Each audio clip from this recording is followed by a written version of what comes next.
Hey, what's up, everyone? This is my Isha. I'm coming today because I told you guys I would come in and show you guys how I install my box braids. Well, I would say these are kind of medium style box braids, not quite jumbo and poetic. Well, some would say this is poetic justice braids, but anyway, I wanted to come in and first tell you guys the things that I use and how do I prep my hair to start this style. So anyway, 2 days before I start my braiding, I wash, deep condition my hair, oil my scalp, all that jazz, which you normally do. The day before, I make sure I oil my hair, or moisturize my hair rather. And then when I actually start the braiding process, which is today, what I do is I don't use moisturizer as I go because the day before I make sure I moisturize well. So what you will need is a rat tail comb, a wide tooth comb. You will need some clips. It can be plastic, metal, however, whatever works for you. But some clips. This is optional. Something to, not necessarily to burn the tips, but you'll see what I'm talking about. But this is optional, and I'll tell you why. And let's tell you, let me let you guys know what kind of hair I used on top of that. I went to Sally's, and I'm using the Sassy line, the collections.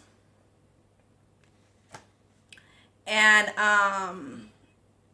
anyway, the hair color that I used, the dark color that's underneath that you can see right.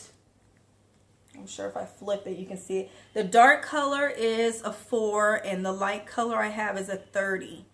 So in the back, it's all solid dark color, the number 4. And then on the top of my head, just the front panel, I mixed the 4 and the 30 together. Yes. So anyway, let's get going. And let's just show you guys what I did. Okay. Now, some people, when you pull the hair out, some people like to cut it in half because it has a rubber band right in between. I don't, since I want them, you know, fairly long. So I use it just this long. This is how I use it. Anyway, like I said, at the top, I mixed the two. As you can see there, the two colors are mixed. So I'm going to take about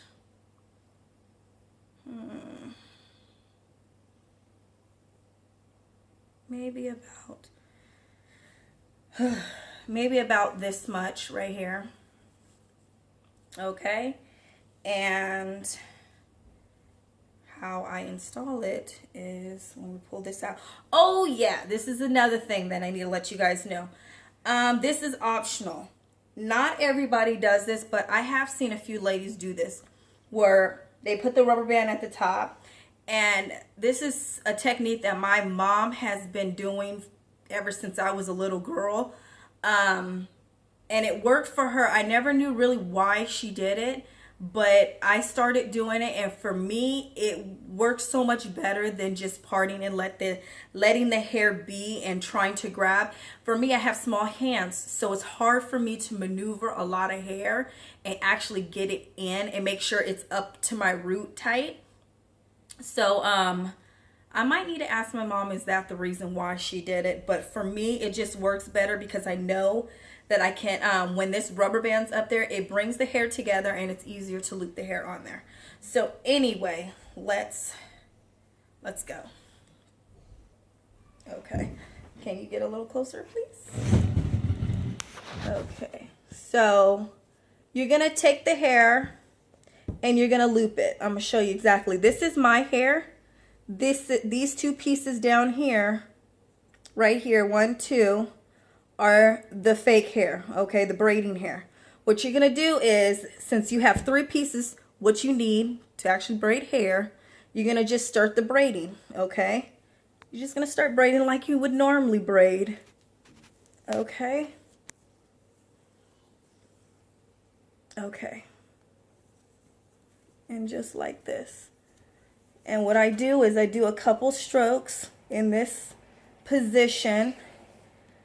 And then what I do is I kind of flip it down so it's a little bit more easier. And then from here, you see how you have 3. You're just going to continue to braid. Just like that. Okay. And what I do is eventually the 3rd one, which is my hair that's in the middle, that you can see right there.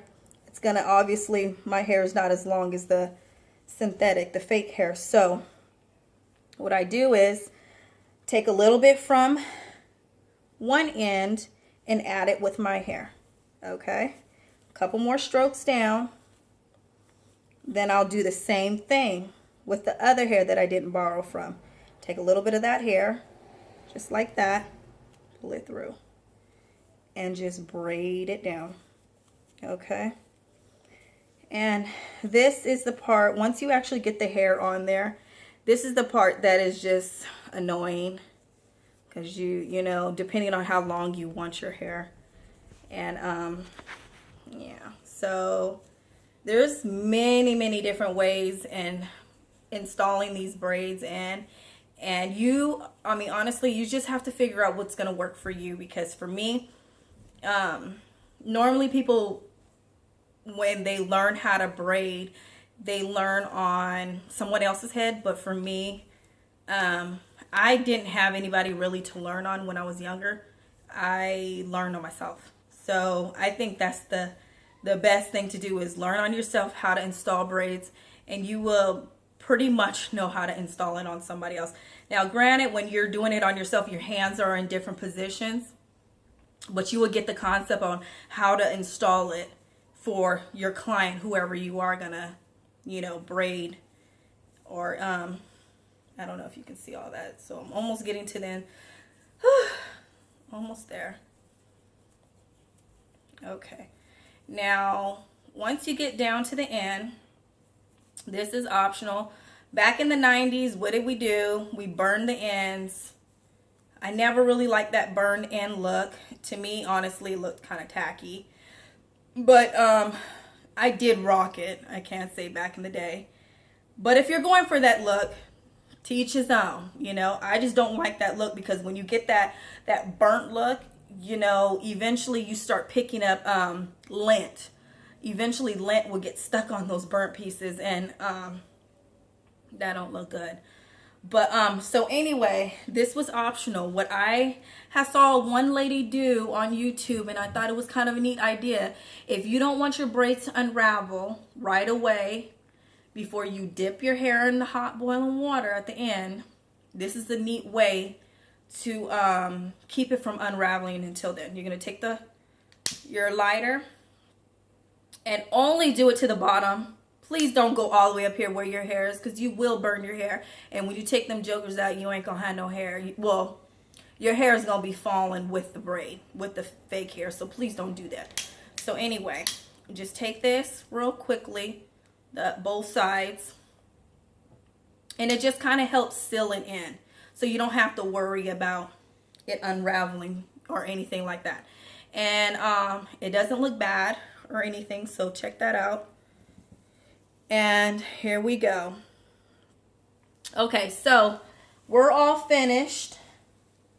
All finished. I know I was gonna tell you. I know I told you guys that I was gonna show you from not start to finish, but the beginning of the process.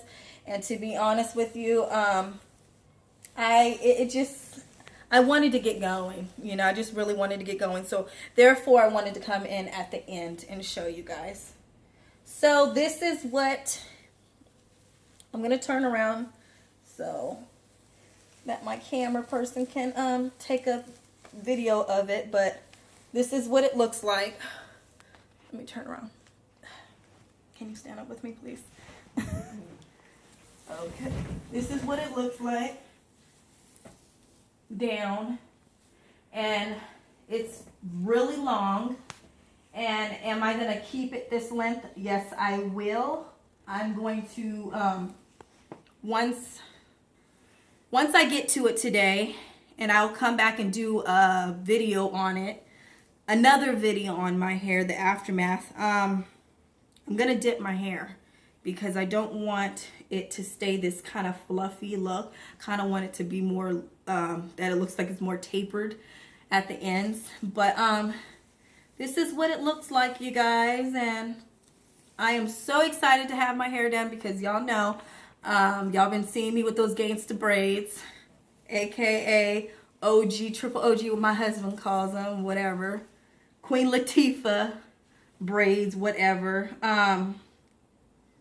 Yeah, so anyway, thank you for watching this short little video. If you have any questions, please put down in the description, I'll put what I need to put in the description. You guys put them down in the comment bar, all right?